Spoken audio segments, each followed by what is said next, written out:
Pagpapatuloy. Ang lalaki ay tumawag kay Enred nang may paggalang, tinatanong kung nais din ba niyang makipagdulo. Si Enred at ang lalaki ay nagsimula ng magtitigan. Tumayo si Rem, sinasabing magiging mahirap ito.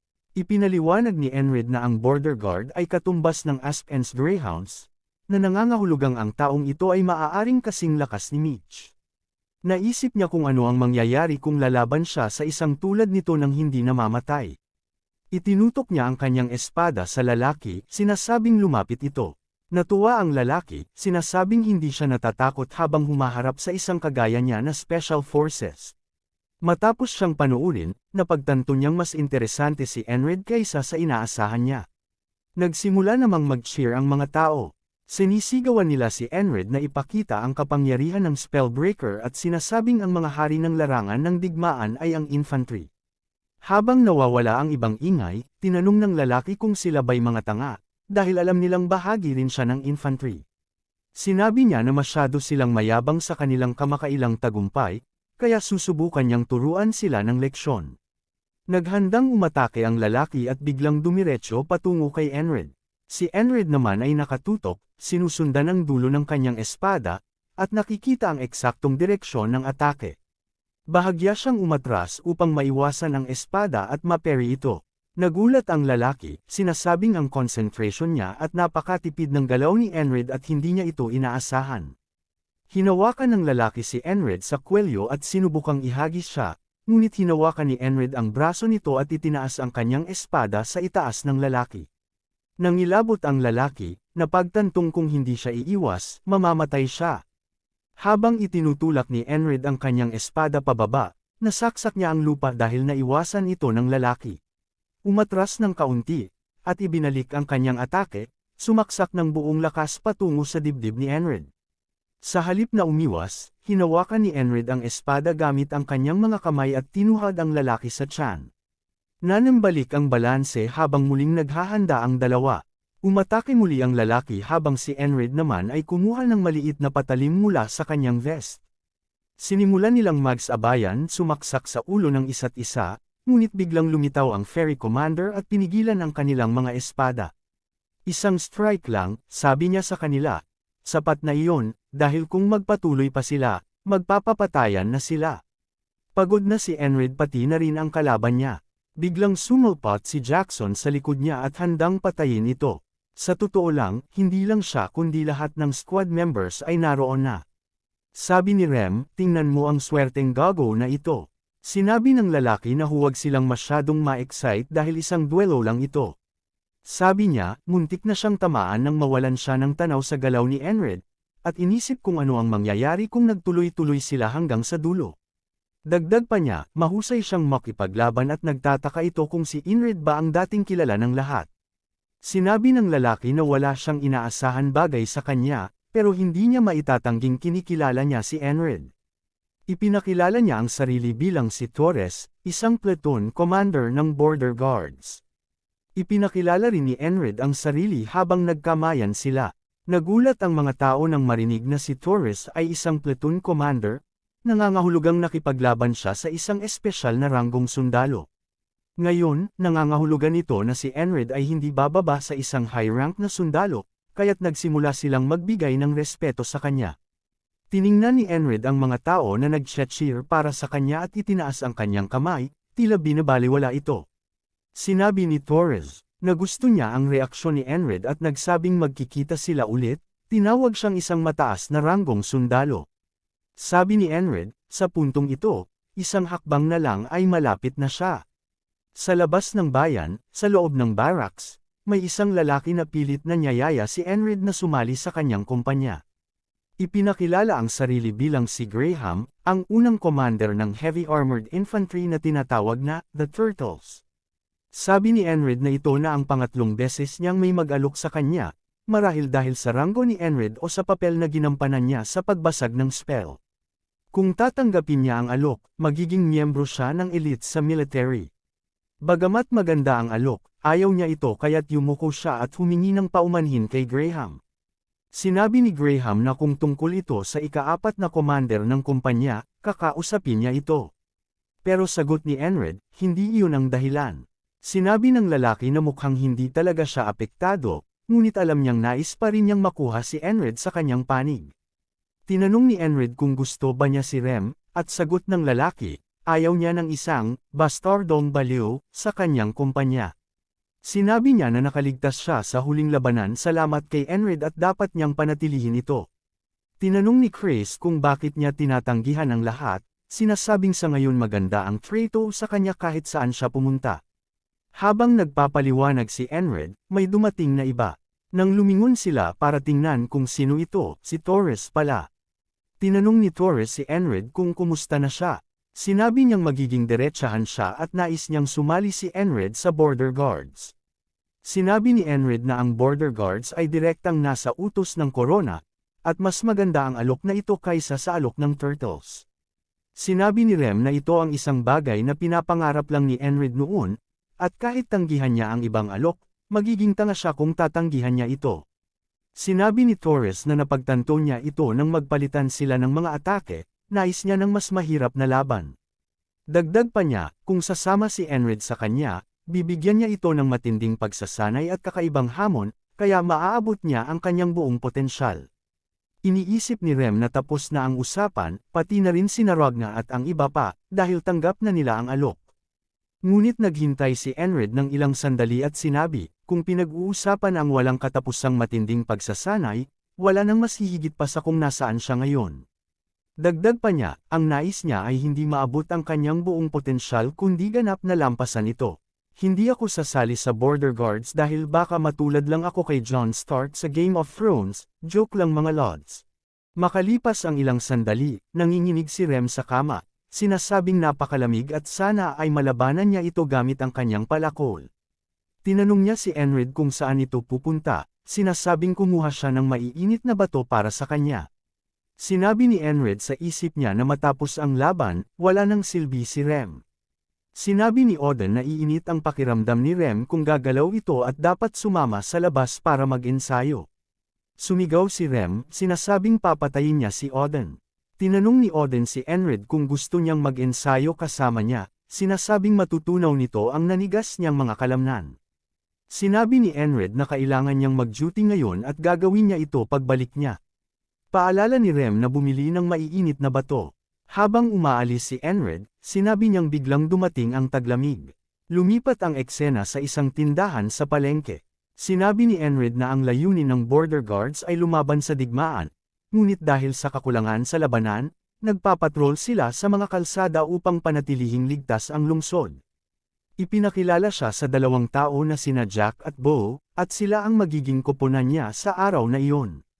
Nagtataka si Enred kung bahagi sila ng scouting mission, sinasabing narinig na niya ang mga pangalang iyon dati. Sinabi ni Jack na nasa duty sila ngayon. Ang makasama ang sikat na spellbreaker ay isang karangalan, sabi ni Bo, at narinig daw niya na na-promote si Enred sa mataas na ranggo. Mula sa pinakamababang ranggo patungo sa mataas na ranggo ng isang bagsakan ay kamangha-mangha. Sinabi ni Enred na sinuwerte lang siya. Sabi ni Jack, gusto niyang makita kung gaano kalakas si Enred, at tinanong kung pwede silang magdulo pagbalik nila. Sinagot ni Enred na palagi siyang bukas sa duelo. Sabi ni Jack, pangako yan. Habang nagpapatrol, si Jack at Bo ay unti-unting lumalapit kay Enred, nagtataka kung bakit kailangan nilang gawin ito sa ganitong kalamag na panahon. Nagtataka si Enred kung bakit sila masyadong malapit, sinasabing hindi siya sapat na malaki para harangan ng hangin. Habang dumadaan sila sa isang tindahan sa palengke, may isang nakasuot ng balabal na nilalang na nagsimulang lumapit sa kanila. Napansin ni Enred ang kakaiba habang ang taong iyon ay tila matutamba. Agad siyang lumapit para tumulong, ngunit biglang naglabas ng patalim ang bata at bago pa makapag-react si Enred, agad itong bumaon sa kanyang dibdib. Nagsimula siyang magsuka ng dugo, nagtataka kung ano ang nangyayari. Mabilis na nagkunwari sina Jack at Bo, sinasabing uminom siya ng alak ng maaga sa umaga. Si Bo ay inasar siya sabing ayos ka lang ba, sa isip-isip ni Enred na tinatago nila siya mula sa mga tao, na nagpapakita ng kanilang pakikipagsabuatan. Tinanong siya ng lalaking nakabalabal kung nagulat siya, sinasabing ang isang greyhound ay hindi nakakalimot sa kanyang target. Sinabi ni Enred na ang kalahating engkantong assassin na ito ay siguradong ipinadala dahil sa pagbasag niya ng spell.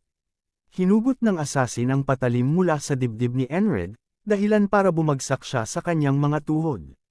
Habang umaalis sina Jack at Bo, sinabi ni Jack na matagumpay ang misyon at kailangan nilang bumalik. Isa sa kanila, na nagngangalang Rotten at sinabihang umalis na, at nasa isang guard tower, tumango bilang kumpirmasyon.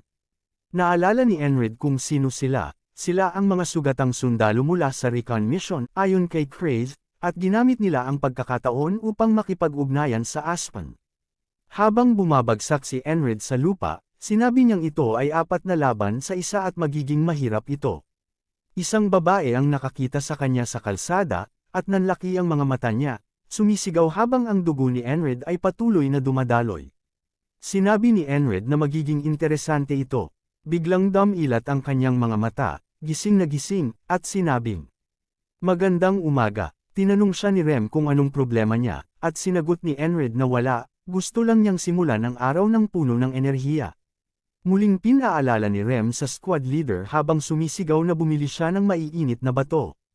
Hindi ito pinansin ni Enred, si Enred ay lumapit kay Odin na nagbubuhos ng tubig sa kanyang ulo. Kapag tumama ang tubig sa yelo, agad itong nagiging singaw.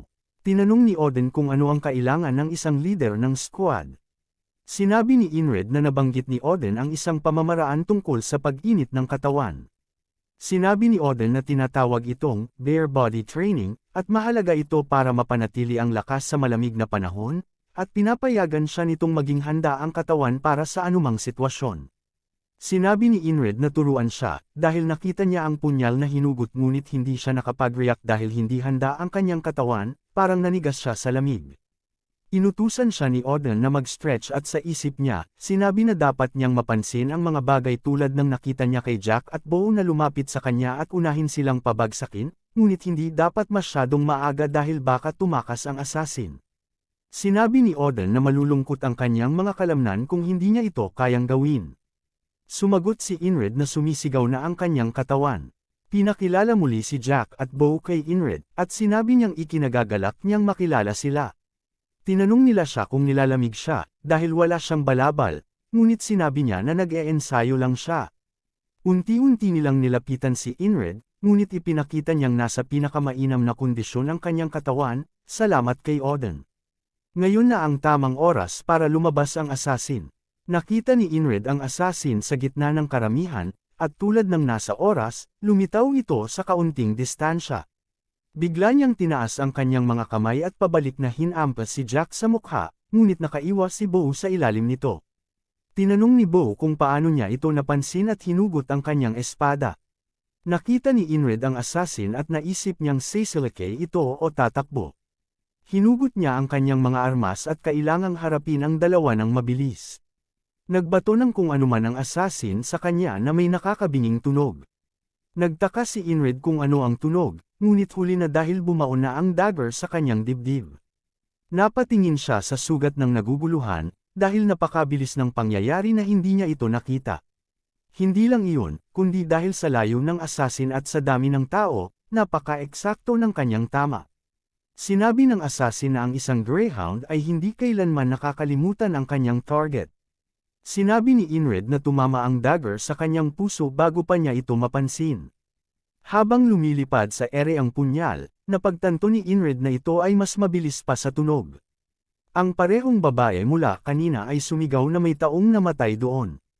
Sinabi ni Enred na kailangan niyang harapin ang parehong melee at ranged attack ng assassin ng sabay. Nagsimula siyang ngumiti habang hinaharap ang kamatayan, at tinanong kung paano siya dapat maghanda. Sinabi niya na ang kalahating fairy ay sumusugod gamit ang saksak kapag malapit, at naghahadjust ng punyal kapag malayo.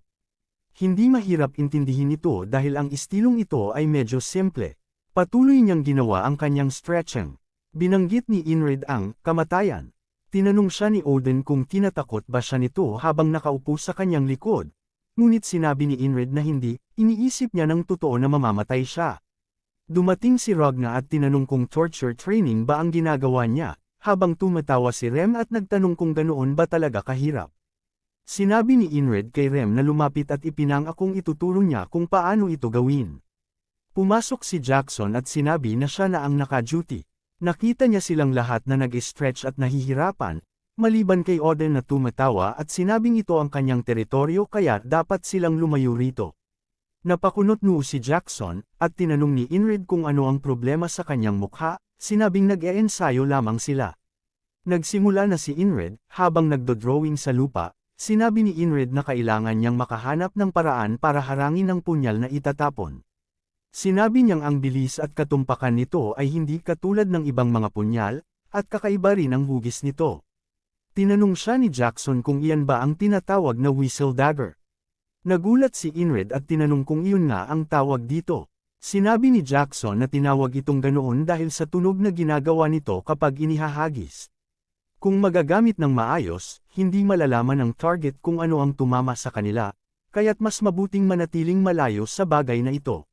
Sinabi ni Inrid na tatandaan niya iyon, sa isip niya na kahit gaano siya kagaling siya maghagis ng punyal, wala siyang magagawa kung mahaharangan ito ng maaga. Muling tinaas ni Inrid ang kanyang mga kamay at hinampas sina Jack at Bow. Muli, tinamaan si Jack ngunit nakaiwas si Bow. Tinanong ni Bow kung alam na niya, ngunit hinayla ni Inrid ang kanyang robe at ginamit siya bilang panangga, sinasabing dapat pabagsakin ang mga tanggang ito, at gamitin sila bilang proteksyon mula sa punyal. Narinig ang tunog ng whistle dagger, ngunit huli na, tinamaan si Inrid sa tiyan, si Bow sa likod, at si Jack sa lalamunan. Napagtanto ni Inrid na nakapaghagis na ang assassin ng 3 punyal sa napakaikling panahon, at napakahusay nito. Ngumiti at tumawa ang assassin habang nagsimulang magtakbuhan ang mga tao, sumisigaw ng murder. Sinabi ni Inrid na papatayin ng assassin ang sarili niyang mga tauhan kung hamarang sila, o baka hindi niya kailanman itinuring nakakampi niya ang mga ito. Lumuhad ang assassin malapit kay Inrid at sinabing, kahanga-hanga iyon. Tinitigan siya ni Inrid habang inulit ng lalaki ang linya, ang isang greyhound ay hindi kailanman nakakalimutan ang kanyang target. Sumagot si Inrid ng, buti na lang, at nagtataka ang assassin kung bakit siya nagbibiro sa bingit ng kamatayan. Hinugot ng assassin ang whistle dagger mula sa kanyang sugat, at bumahaw ang dugo. Sinabi ni Inrid na, ang pader ay pader pa rin. Tinanong ng boatman kung bakit siya nasisiyahan, sinasabing dapat siyang tumawa habang kayapa niya, dahil ang kawalan ng pag-asa sa dulo ng kasiyahan ay siyang sumpa. Nagising si Inrid sa kanyang kama at lumabas, sinasabing para sa kanya, ito ay isang biyaya. Tinanong niya si Jackson tungkol sa whistle dagger. Tinanong ni Jackson kung saan ito nanggaling, ngunit sinagot ni Inrid kung mahalaga pa ba iyon. Ipinaliwanag ni Jackson na ang whistle dagger ay binubuo ng maraming manipis na talim na pinagsama, na siyang sanhi ng whistling sound habang ito'y lumilipad. Sa isang punto, tinawag itong, punyal na naririnig lamang, dahil napakahirap nitong sundan gamit ang mata ng tao. Tinanong ni Inrid kung ano ang dapat niyang gawin kung gusto niyang makita at maiwasan ito. Sinabi ni Jackson na hindi niya magagawa. Nagpumilit si Inrid na kaya niya, at nagtataka si Jackson kung bakit kailangang gawin iyon. Sinabi ni Inrid na kailangan niya ito. Napailing si Jackson at sinabing, nagiging kakaiba ka na naman, iniisip kung saan niya nakuha ang ideyang ito. Ipinaliwanag ni Jackson na walang silbi ang subukang makita ang isang punyal na naihagis na. Dapat niyang obserbahan ang kamay ng naghagis, dahil ang direksyon ng punyal ay napagpapasyahan sa mismong sandaling naihagis ito. May mga paraan para maitago ang sarili habang naghahadges, ngunit hindi mahirap makita kapag alam mo na kung ano iyon. Tinanong ni Inrid kung kaya niyang matutunan ang teknik na ito, at sinabi ni Jackson na hindi sa paraan ng paghagis niya. Sinabi ni Inrid sa isip niya na lahat ng kasamahan niya palagi na lang nagsasalita ng tae. Tinanong ni Jackson kung gusto niyang turuan siya kung paano maghagis ng punyal. Nagulat si Inrid na inalok siyang turuan nito. Sinabi ni Jackson na kung hindi siya kumpiyansa, hindi niya kailangang gawin ito, ngunit sinabi ni Inrid na gusto niyang matuto. Bumalik sila sa palengke kung saan muling sinusundan siya nina Jack at Bow. Naalala ni Inrid ang turo ni Jackson na sa sandaling ihagis niya ang punyal, kailangang i-relax ang buong katawan at mag-focus habang lumilipad ang talim mula sa kanyang kamay. Sinabi ni Inrid na ang makita at maiwasan ito ay parehong bagay. Habang tinitingnan niya ang lugar kung saan karaniwang lumilitaw ang assassin, nakita niya ang mga paa nito at agad niyang hinugot ang kanyang espada, tinaga ang ulo ni Jack. Habang inaabot ni Bo ang kanyang armas, agad siyang humarap dito at winisiwas ang espada sa tiyan nito.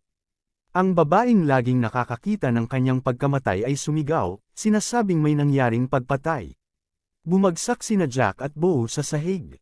Lumapit ang assassin, at sinabi ni Inred na kailangan niyang bantayan ang kanyang kalaban at magpalipat-lipat mula sa pagiging relaxed papunta sa pagiging alerto. Ang tanging paraan para makaligtas siya ay ang protektahan ang kanyang puso at bantayan ang dulo ng kamay ng assassin. Ngunit agad na bumaon ang punyal sa kanyang braso, at hindi niya ito nakita. Pagtingin niya sa sugat, isa pang punyal ang tumama diretso sa kanyang dibdib, at sinabi niyang, napakabilis ng nangyari, parang isang iglap lamang, ngunit sigurado si Inred na may nakita siya. Sa simula, may nakita siyang kumislap mula sa kamay ng assassin, at tiyak siya rito. Nang magsalita ang assassin upang sabihin ang kanyang linya, inunahan siya ni Inred, sinasabing, ang isang greyhound ay hindi kailanman nakakalimutan ang kanyang target. Nagulat ang assassin at tinanong kung paano niya nalaman. Ngumiti si Inred at sinabing magkikita silang muli, sa isip niya dahil pagkatapos ng ilang loop pa, malalaman na niya ang lahat ng galaw nito. Sa susunod na loop, mabilis na hinugot ni Inred ang kanyang espada, sinaksak si Jack sa lalamunan, at agad ding pinatay si Bo. Sinabi niyang kailangan niyang alisin ang dalawa ng mabilis hanggat maaari. Nagsimula nang sumigaw ang lahat ng tungkol sa isang pagpatay, ngunit agad siyang tumingin sa paligid, hinahanap ang assassin. Sinabi niyang hindi na siya isang taong nangangarap lamang ng pagiging mas mahusay, handa na siyang harapin ang laban. Nakita niya ang kislap sa kamay ng assassin at sinabi niyang makakamit niya ang gusto niya sa pamamagitan ng pagsusumikap. Agad na inihagis ang punyal, lumilipad ito patungo kay Inred. Ginamit niya ang kanyang konsentrasyon sa isang punto upang masundan ang landas nito, at ginamit ang mga metal na bracer upang harangin ang una. Nag-umpisang magpaikot ng isa pang punyal ang assassin, tinawag siyang baliw habang pawis na pawis. Napagtanto ni Inred na ang susunod ay manggagaling sa harapan, kaya kailangan niyang umiwas sa gilid. Ngunit isa lamang itong pahin, dahil umiikot pa rin ang whistle dagger sa daliri ng assassin. Nang malaman ito ni Inred, tinanggap niya ang kanyang kapalaran. Wala na siyang magagawa ng tunay na inihagis ng assassin ang punyal, tumama ito sa kanyang dibdib. Bumagsak siya sa kanyang mga tuhod at sinabing kayang ayusin ng assassin ang tiyempo nito ayon sa kanyang galaw. Hinugot niya ang punyal mula sa kanyang dibdib at sinabi niyang napakaganda ng punyal na ito, at gusto niya ring magkaroon ng ganito. Makikita siyang umiikot ng isang throwing knife sa kanyang daliri at inihagis ito patungo sa isang prutas, ngunit nagmintes. Tinanong siya ni Jackson kung ano ang ginagawa niya. Sinabi ni Inred na nag-eensayo siya gamit ang whistle dagger. Sinabi ni Jackson na hindi iyan whistle dagger. Tumugon si Inred, sinasabing magkakaroon siya ng totoong isa sa lalong madaling panahon. Habang iniikot niya ang kanyang punyal, naputol ang string nito, at lumipad ang punyal malapit sa ulo ni Jackson, na nagdulot ng katahimikan. Ipinaliwanag ni Inred na ito na ang ikawalong loop. Dumating muli ang whistle dagger, at yumuko si Inred upang iwasan ito. Sinasabing hindi na siya muling madadaye ng mga naantalang pag-atake ng assassin. Bigla niyang naramdaman ang matinding sakit sa kanyang likod, isang palaso ang tumama sa kanya mula sa tore, at naalala niyang naroon si Rotten. Sa ikasyam na loop, inihagis ni Inred ang kanyang sariling punyal, tumama ito sa lalamunan ni Rotten. Tinawag siyang tanga ng assassin dahil tumingin siya sa iba, at inihagis ang kanyang punyal na naging sanhi muli ng pagkamatay ni Inred. Sa sumunod na eksena, ang prutas na tinarget niya kanina ay natamaan habang hawak ito ni Jackson at nahulog sa lupa. Tumingin si Jackson kay Inred na tila nagulat. Sinabi ni Inred na ang braso at kamay ay para sa paggabay, at ang buong katawan ay ginagamit sa paghagis, tinanong kung ano pa ang kulang. Sinabi ni Jackson na sapat na iyon at tinanong kung marunong na ba siya maghagis ng punyal noon. Siyempre, si Jackson ang nagturo sa kanya, ngunit hindi ito maaaring sabihin ni Inred kaya sinabi niyang nakita niya ang isang taong naghahadjas ng punyal noong nakaraang digmaan at ginaya lang niya ito.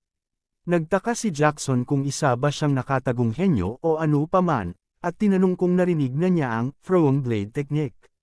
Ipinaliwanag niya na ito ay likha ng isang tao na tinatawag na Jorg, isang assassin. Ang pangalan ng teknik ay nagmula sa kanyang sandata, ang Whistle Dagger. Pinagsikapan ni Jorg na lumikha ng punyal na walang tunog, gawa sa napakanipis na talam. Ngunit napakahirap nitong gamitin kaya't nauwi ito sa Whistle Dagger na kilala nila ngayon. Sinabi ni Inred na parang may malalim na kasaysayan ang punyal na iyon. Tinanong siya ni Jackson kung hindi pa niya ito naririnig, iniisip na baka narinig na niya ito. Tinanong ni Inred kung bakit niya iyon naisip. Sinabi ni Jackson na ito ay dahil ang kanyang posisyon ay tila perpekto para sa paghagis ng Whistle Dagger. Sa ika-10 loop, tinanong ni Jack kung saan sila pupunta. Sinabi ni Inred na ipinaliwanag na niyang magpapatrol sila sa ibang ruta ngayon. Sinubukan ni Jack na sabihing naatasan sila sa palengke, at mapaparusahan sila kung hindi sila sumunod. Tinapunan siya ni Inred ng masungit na sagot, gamit ang kanyang ranggo at sinabing siya ang may pinakamataas na posisyon, kaya't siya ang mananagot kung ano man ang mangyari. Napilitan silang sumunod, at habang naglalakad, nag-usap sina Jack at Bo tungkol sa misyon nila. Habang papalayo sila mula sa bayan, makikita silang nasa tuktok ng isang burol. Sinabi ni Inred na ang palengke ay isang entabladong maingat na inihanda ng mga asasin, ngunit wala siyang balak na makipaglaro sa kanilang mga patibong. Sinabi ni Jack na dapat na silang bumalik, ngunit tinanong sila ni Inred kung ano ang makukuha nila sa pagtataksil. Napagtanto ni na Jack at Bo na nahuli na sila, kaya't agad nilang hinugot ang kanilang mga sandata at sumugod kay Inred. Mabilis na humugot si Inred ng paalang na hiwa na nagbukas ng tiyan ni Jack, at agad niyang sinaksak si Bo gamit ang kanyang espada, pinatay silang pareho. Pagkatapos ay tumingin siya ng matalim habang papalapit ang asasin sa burol, ngunit naroon din si Rotten. Nagulat si Rotten, at sinabi ni Inred na huli na sila kaya't simulan na nila. Inihagis ng asasin ang 3 Whistle Daggers ng sabay-sabay, ngunit itinulak ni Inred ang kanyang kamay sa lupa at itinaas ang kanyang katawan upang maiwasan ang mga ito, sinasabing hindi mahalaga kung gaano karami ang ihagis basta't makita niya ang kanyang mga kamay. Sumubok si Rotten na magpaputok gamit ang kanyang pana sa likod ni Inred, ngunit inihagis ni Inred ang isang punyal na tumama sa bungo ni Rotten, dahilan ng kanyang kamatayan. Tinawag siyang tanga ng asasin dahil tumingin siya sa iba, ngunit hinarang ni Inred ang punyal gamit ang kanyang bracer. Nag-umpisa ng pawisan ang asasin habang dahan-daang humarap si Inred sa kanya, ibinaba ang kanyang braso, at binigyan siya ng isang nakakatakot na titig. Nagsimulang manginig ang asasin at tinanong kung sino nga ba siya. Sinabi ni Inred na hindi na niya kailangang malaman iyon. Habang hinuhugot ang punyal mula sa kanyang braso, tinanong niya ang asasin kung ilang Whistle Daggers pa ang natitira sa kanya. Napagtanto ng asasin na marunong ding gumamit ng Whistle Daggers si Inred, at nagtaka kung isa rin ba siyang asasin.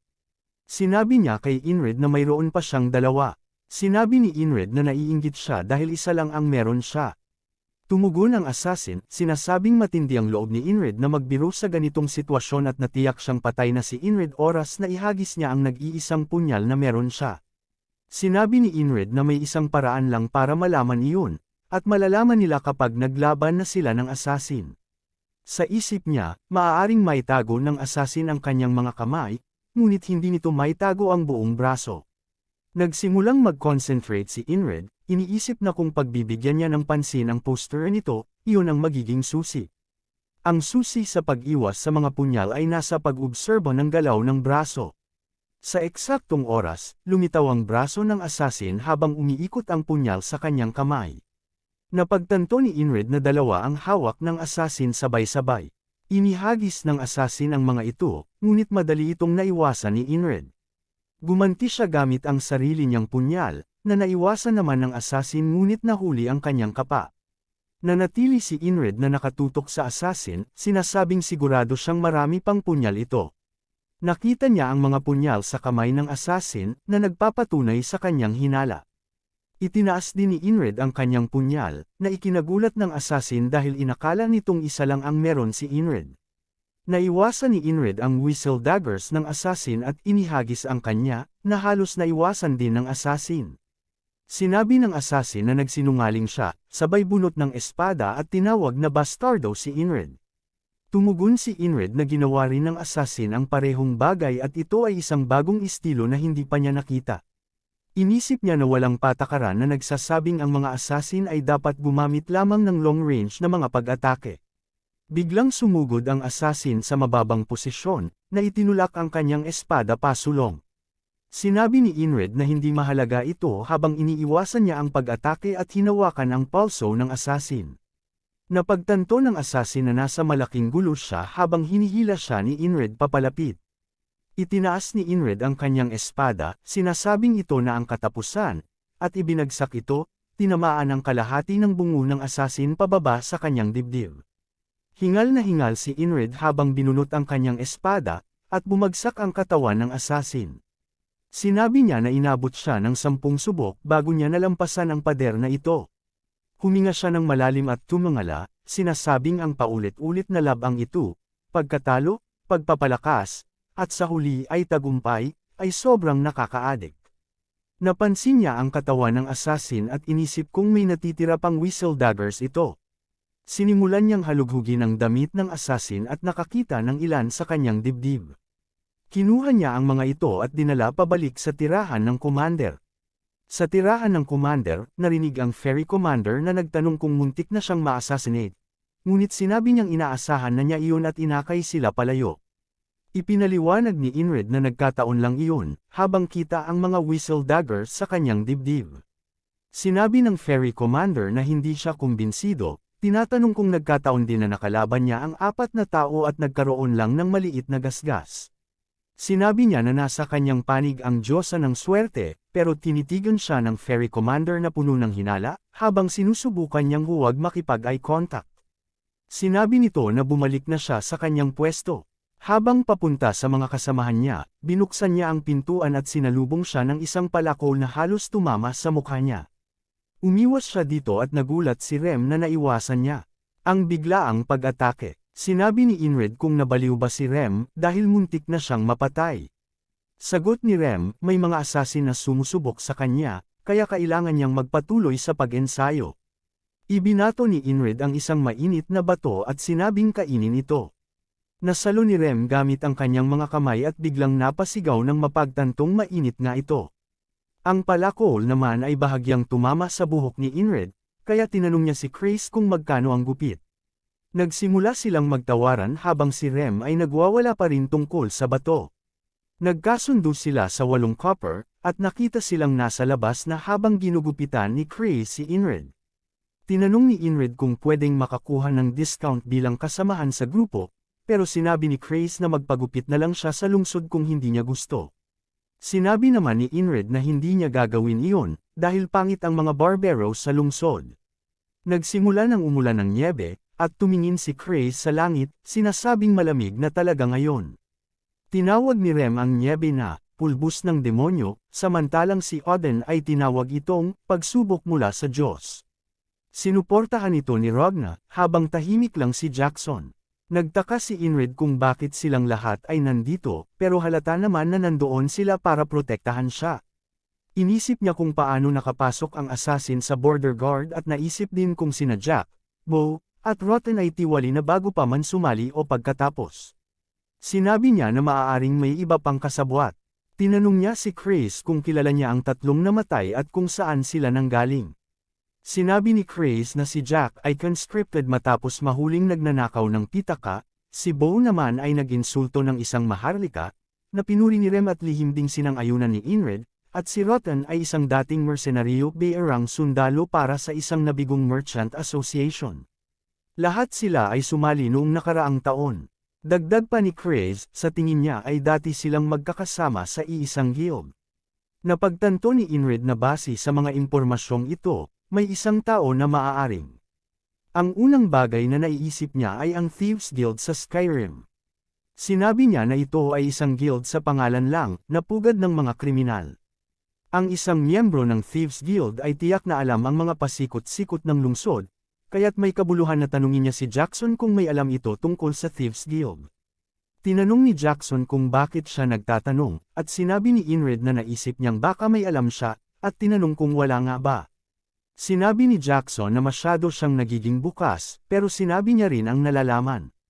Ayon sa kanya, matapos nilang ayusin ang mga bagay, tumahimik na ang kanyang contact sa guild at wala na siyang alam pa. Sinabi ni Chris na tapos na siya, habang sinabi naman ni Rem na talagang maayos ang pagkakagupit ng buhok ni Inrid. Nakikita nating mas maikli na ang kanyang buhok. Tumingala si Inrid sa niebe at sinabing napakarami nito. Sinabi naman ni Jackson na lalabas siya sa lungsod ngayong gabi. Sinabi ni Rem na alam niyang nagdadahilan lang ito para makaiwas sa paglilinis ng niebe. Napaisip si Inrid at tinanong kung bakit hindi na lang sila magmisyon ng sabay-sabay. Kung papayag sila, wala ni isa sa kanila ang kailangang maglilinis. Pagkarinig nito, agad silang pumayag, sabay sabing, "Let's go," pati si Chris ay handa nang sumama. Hindi makapaniwala si Inrid na ganito kalaki ang ayaw ng lahat sa snow shoveling. Sinabi niyang kailangan niyang humingi ng permiso mula sa commander, at tinawag siyang tamad ni Ragna dahil hindi pa niya ito nagawang kausapin. Lahat sila pumasok sa loob habang sinabihan pa siya ni Odin na gawin na ito agad. Sinabi ni Inrid na ang mahalaga, nagkakaisa sila sa pagkapuot sa snow shoveling. Pagkatapos, pumunta siya sa ferry commander at ikinwento ang lahat. Tinanong siya ng commander kung gusto ba niyang imbestigahan ang Thieves Guild. Sumagot siya na may pahintulot nito, syempre. Habang nagdududa pa rin ang commander, itinuloy ni Inrid ang kanyang paliwanag na wala siyang contact. Napagtanto ng commander na mas malalim pa ito, at tinanong kung gusto lang niyang umiwas sa snow shoveling duty. Bago pa man matapos ang pangungusap nito, sumagot si Inrid ng, syempre hindi. Sinabi niyang nais lang niyang makamit ang hustisya, pero sa isip niya hindi siya makapaniwalang agad niyang nabuking ang intensyon niya.